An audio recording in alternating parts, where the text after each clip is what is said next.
While I was preparing dinner, I heard my husband's voice from the living room. "Hey." Then, the sound of our son running.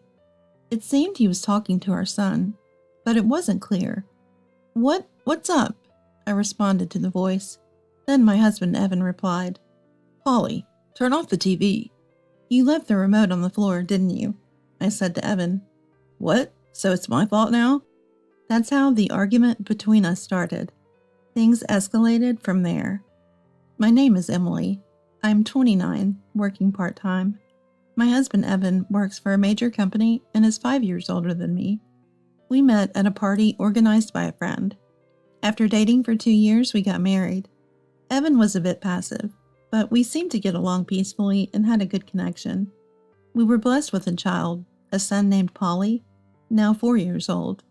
I took maternity leave when Polly was born, but now I'm back to working full-time. Honestly, handling household chores after a full day of work is tough, but I persevered for Polly. His smile is what keeps me going. I pack up at work, say goodbye to my boss, and head home. Today, I got a bit late. I hurried to the car and drove to pick up Polly from daycare. After parking, I rushed to the daycare classroom and found Polly playing with his teacher. Seeing me, he came over with a smile. That melted away all my fatigue. I bid the teacher goodbye, and hand in hand with Polly, we smiled our way back to the car. Once home, the real rush begins. I have to start making dinner. Home at last! I open the door with Polly and find shoes scattered all around. I tidy them up and walk with Polly into the living room, where Evan is lying on the floor under the table watching TV. "You're home already?" "Yeah, just had meetings today," he replies without taking his eyes off the TV. I half sigh, half laugh at the sight of him. "Hey, did you do any housework?" No," he responds nonchalantly, prompting a sigh from me. "But you said the one who gets home first would do it." "There was nothing to do," I retort, a bit irritated. "Of course there is. What about the laundry drying in the bathroom?" "Oh, right." His clueless tone exasperates me. It's not just that. He keeps laughing at the TV. Hopeless, he's not listening. I start preparing dinner. Then I hear Evan shout, "Hey!" "Huh?" After a moment of silence, Polly starts crying. "What's wrong?" "Polly turned off the TV." He must have left the remote on the floor. If you left it on the floor, of course Polly would step on it. "What, so it's my fault?" Evan retorts, sounding annoyed. "Well, it can't be helped, right? No need to yell." "Whatever." Evan walks off to another room. Really? Who's the child here? I continue with dinner, unbothered. Finally, dinner's ready, and I go to call Evan. "Dinner's ready. Hey." No response. Is he ignoring me? That's what it seemed like. Then the door opens, and Evan comes out expressionless. He doesn't say a word to me. He just sits at the table and starts eating. "Here we go again," I mutter to myself. Evan has this habit. When he's upset, he ignores people. It's really tiresome. I've been turning a blind eye, but it's honestly draining. I know it won't end unless I make the first move. Evan's just like that. Unaware, our son Polly says, "Let's eat." He starts eating the curry I made. "Curry's yummy," he says with a smile. It is, isn't it? I can't help but smile back. "Hey, Daddy." Polly tries to talk to Evan. Evan doesn't respond at all. Unbelievably, he's even ignoring our son Polly. I'm irritated, but don't want to fight in front of Polly, so I hold back. Daddy's just thinking about work right now. "That's right." Polly starts eating again, seemingly unbothered. "There's more if you want seconds." "Okay."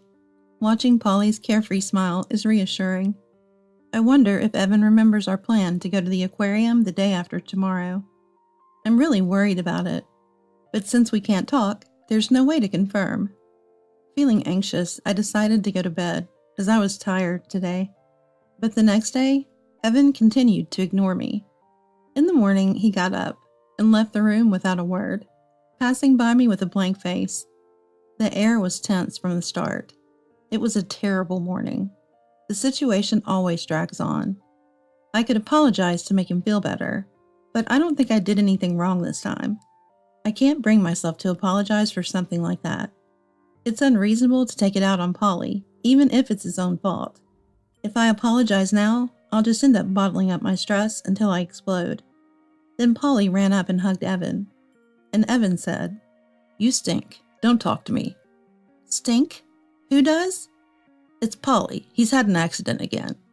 I thought it couldn't be true since Polly sleeps with me, but there was a smell. Oh, when did this happen? I changed Polly's clothes. But Evan shouting at Polly showed he was still in a bad mood. Evan rarely shouts, so I knew this wasn't a good sign. Evan got dressed and left for work. Tomorrow is the day we promised to go to the aquarium as a family.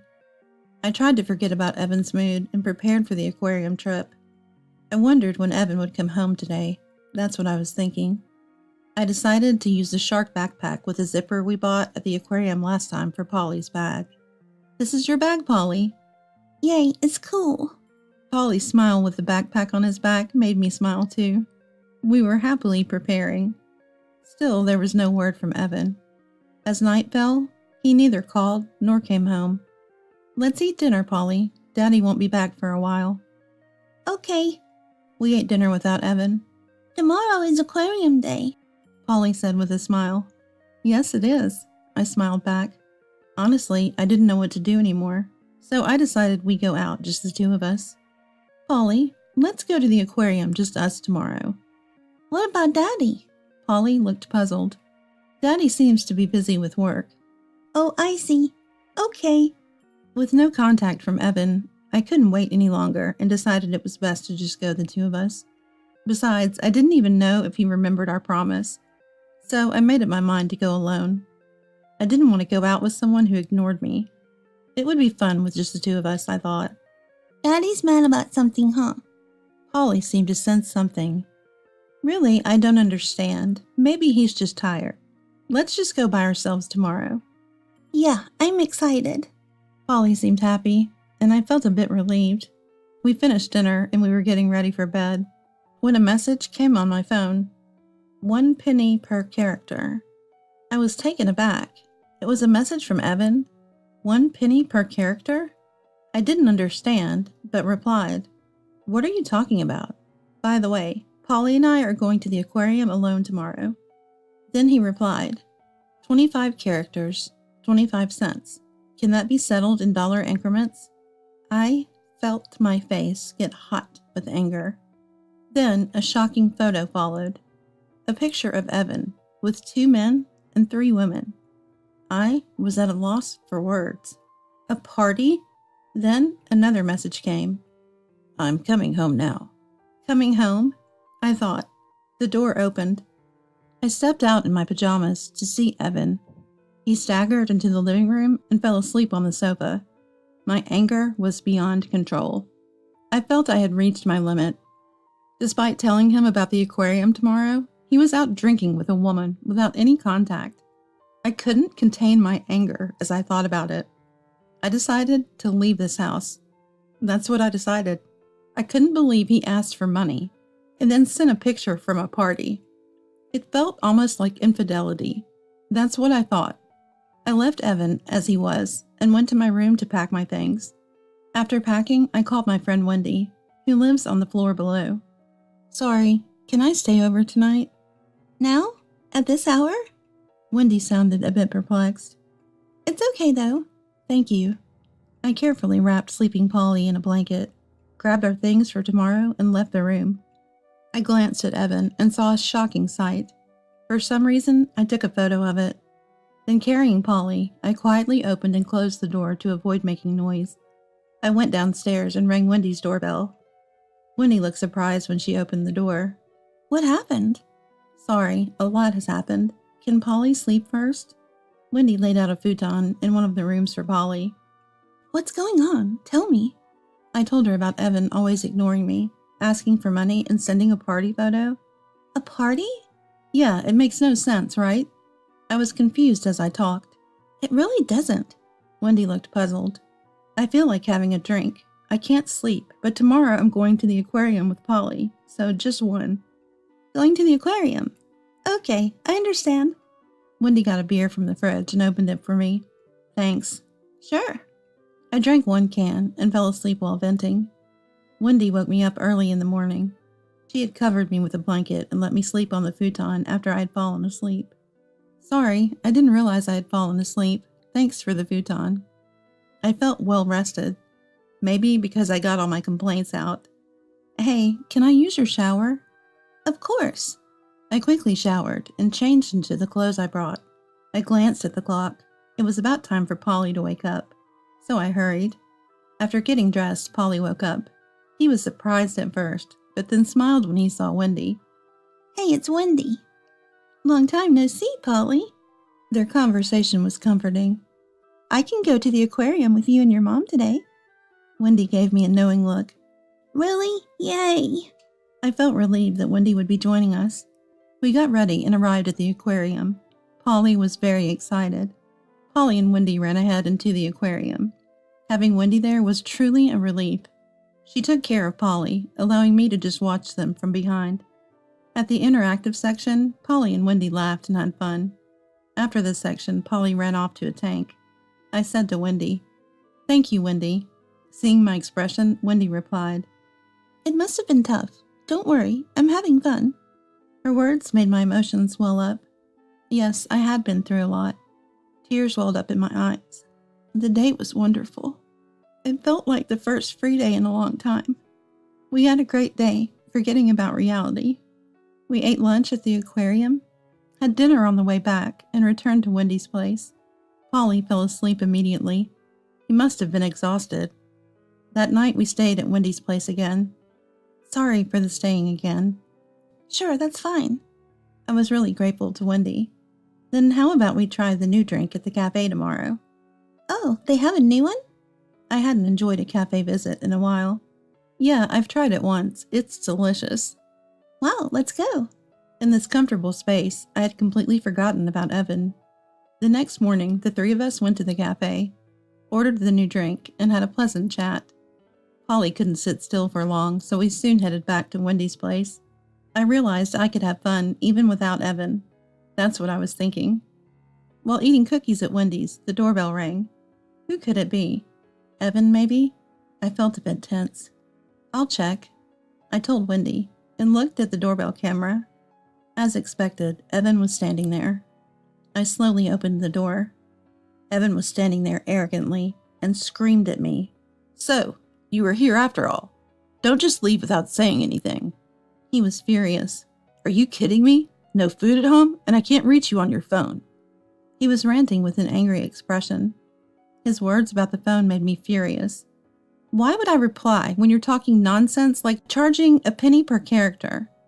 I faced Evan squarely and said, It's not my fault. Why are you acting like the victim? Evan looked around, surprised. I had blocked all notifications from Evan. I even set my phone not to ring for his calls. I had completely forgotten about him while having fun with Wendy. Hearing the commotion, Wendy came out. I gestured to her that I was okay and tried to keep her from coming closer. But I could feel Wendy's presence behind me. I told Evan, It's your fault, isn't it? You blame Polly for your mistakes, and when I pointed out, you start ignoring me. Evan looked at me astonished. And then, the first thing you say after all this time is about charging per character. Don't joke around. Evan started to argue. That's because you get mad over unreasonable things. Who's being unreasonable? Of course Polly will step on a remote if you leave it on the floor. Evan started to quiet down. And ignoring Polly too? Unbelievable. Because Polly turned off the TV. I felt my face getting hot. So how many times do I have to tell you? It's your fault, and you ignored him because he turned it off. I was speaking with intense emotion. Don't be absurd. How old do you think Polly is? Evan, overwhelmed by my accusations, had nothing to say. Who's the child here? Ignoring someone when you don't like something? And this, what about this picture? Picture? I took out my phone and showed Evan the party picture. What's this? Evan looked pale. That guy sent it, didn't he? Later I found out it wasn't Evan who sent the picture, but one of his friends. It was an unfortunate picture for Evan, undoubtedly. What's this all about? I'm sorry. I demanded an answer. Sorry? I made up my mind, and I told Evan, I'm divorcing you. I can't deal with you anymore. No, that's an overreaction. Evan was shocked and panicky. This is infidelity. I can't stay with someone like that. It's not infidelity. That's exaggerating. Evan was in a state of shock. And look at this. I showed another photo on my phone. It was a picture of Evan sleeping in the living room after he returned home nonchalantly following the party picture. Incredibly, Evan had wet himself. I had captured this shocking moment in the photo. I showed Wendy the photo. Oh, Wendy looked bewildered. Hey, stop it. Stop it. Evan was panicking. Also, maybe it's just me, but the other day when you yelled at Polly for smelling, that was you, wasn't it? Evan looked caught off guard. What? That day, Evan had woke up staggering. I found a lot of alcohol cans in the room and realized he'd been drinking heavily. And probably he was the one who had an accident, not Polly. Polly hadn't wet himself that day. I sighed when I told Wendy. I don't think I can be with him anymore, Wendy. Uh-oh? Evan was stuttering, unable to find words. Then Polly came over. Daddy? Hey, Polly. As Polly approached innocently. Polly, let's go wash your face first. Wendy took him away. Evan started. I'm sorry. I'm tired from work and everything. I apologize. That party picture, that wasn't me. I didn't know anything about it. He was clearly lying. Not you? That's different. Really. I'm sorry for ignoring you. And the money thing. Evan, begging, began to cry in front of me. I'll say it again. I can't do this anymore. Please. Let's divorce. Goodbye. I slammed the door. I ignored Evan shouting outside. It faded away, and everything was quiet. I felt so relieved after saying what I wanted. Back in the room. Are you okay with that? Wendy asked. Yes, I feel relieved. That's good then. Later, the divorce was finalized through a lawyer. I heard Evan had boasted. I have my wife under my thumb. She loves me so much. She won't mind this photo. At the party, his friends tried to stop him, but he was too drunk. The rumor of our divorce spread in his company, and everyone seemed to agree it was justified. Poor man. He must be uncomfortable at work. Well, it's only natural for ignoring someone for such a reason. He always made me feel lonely. No one would understand such behavior. I was worried about managing alone with Polly after the divorce. But now my parents come over and help. They visit almost every day, which is a big relief. My parents say, we enjoy it, so it's fine. Polly is happy being with them, always smiling. Leaving him was the right choice. I couldn't relax with him around. Felt like I wasn't even home. Honestly, his ignoring had happened before. I had reached my limit. Deciding to divorce was the right decision. Life is manageable now. I'm determined to do my best for Polly's smile. With that resolve, I head to work with a smile.